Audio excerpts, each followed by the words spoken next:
Assalomu alaykum mujiki. Men fikrimni bildiraman, sizlar qo'llab-quvvatlaysizlar. Bu fikrim butun Esengiga yoqadi.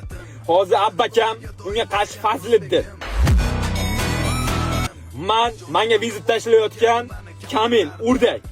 Живой вот так стару. Ular Tojikistonliklar, biz O'zbekistonliklar. Bu sportivniy interes bo'lishini xohlaymiz. Hamma xohlayapti. Bu yurakka qanaqadir jajda yo'q u Tojikistonga.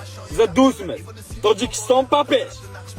Bizani jangimizni Humo Arenaga kim uyushtirib bera oladi? Qaysi promotion? Ular yaxshi gonorar xohlaydi. Qaysi yaxshi bizga, qaysi promotion bizga yaxshi gonorar berib jangimizni o'tkaza oladi? U yil jangi bo'lishi kerak. Hozir men 40 tadan ko'p janglar o'tkazdim Tailandga. Bir martasini ham O'zbekistonga uyushtirganim. Men O'zbekistonga urush qilishimni xohlayman. Menga qo'llab-quvvatlayotgan, meni podisha qilayotgan mujiklar juda ko'p. Shuni xohlaymanki, fikrimni bildiraman. Qaysi promotion bizga aloqaga chiqsin, yaxshi gonorar berayotgan, jangimizda bizani jangimizni qilib berayotgan. Yanvar oyida bo'lamiz, dekabr oyida ham Humo Arenaga butun Esengi xohlayotgan, bizani jangimizni kuchayotgan odam podisha qilsin.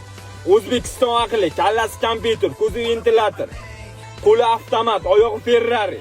Shunaqa O'zbekistonliklar, bizning orqamizda O'zbekiston turibdi. Bizning jangimizni xohlayotganlar ko'p. Promotion aloqaga chiqsin, xoh kulachka bo'lsin, xoh boks bo'lsin, xoh MMA bo'lsin, hammasiga tayyormiz.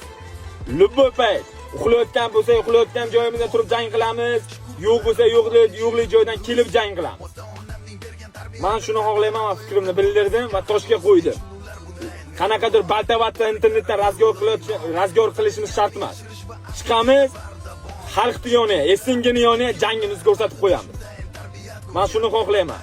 O'zlaringiz ehtiyot qilinglar mujiki, duoga bo'linglar, paddishgani jangimizni xohlaydigan odam kelgan joydan paddishgani bosinglar, uni ko'rgan butun dunyo hayron qolsin.